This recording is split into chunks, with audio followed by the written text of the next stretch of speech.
ஒரு நாள் மாமன்னர் அக்பர் தன் அரசவையில் ஒரு தங்க நாணயத்தை உயர்த்தி காட்டி, அமைச்சர்களே, இந்த ஒரு நாணயம் எத்தனை பேர் கையில் பயணிக்கும் என்று யாராவது சொல்ல முடியுமா என்று சவால் விட்டார். அமைச்சர்கள் ஒருவரை ஒருவர் பார்த்து கொண்டார்கள். ஒருவர் 10ன்னு சொன்னார், இன்னொருவர் 100ன்னு சொன்னார். ஆனா யாருக்கும் சரியான பதில் தெரியல. மன்னரோ கோபமா பார்த்துக்கிட்டே இருந்தார்.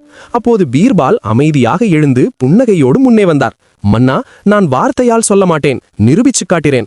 அந்த நாணயத்தை என்னிடம் கொடுங்கள் என்று கேட்டார். பீர்பால் அந்த நாணயத்தை நேராக சந்தைக்கு எடுத்துக்கிட்டு போய் ஒரு ஏழை பிச்சைக்காரன் கையில் கொடுத்தான். முதியவர் நம்ப முடியாம கண்கள் விரிய அந்த நாணயத்தை நெஞ்சோடு அணைச்சுக்கிட்டார். பிச்சைக்காரன் அந்த நாணயத்தை ஒரு வியாபாரி கடையில் வச்சான். வியாபாரி நாணயத்தை கடித்து பார்த்து திருப்தியா தலையாட்டி ஒரு பெரிய அரிசி மூட்டையை எடுத்து கொடுத்தான். வியாபாரிக்கு திடீர்னு வயிறு வலிச்சது. ஒரு வைத்தியரிடம் ஓடினான். வைத்தியர் நாடி பிடித்து பார்த்து மருந்து கொடுத்தார். அதே தங்க நாணயம் இப்போ வைத்தியர் கையில் போய் சேர்ந்துச்சு. வைத்தியர் மாலையில் கோவிலுக்கு போனார். கடவுளிடம் நன்றி சொல்லி அதே தங்க நாணயத்தை உண்டியனில் போட்டார்.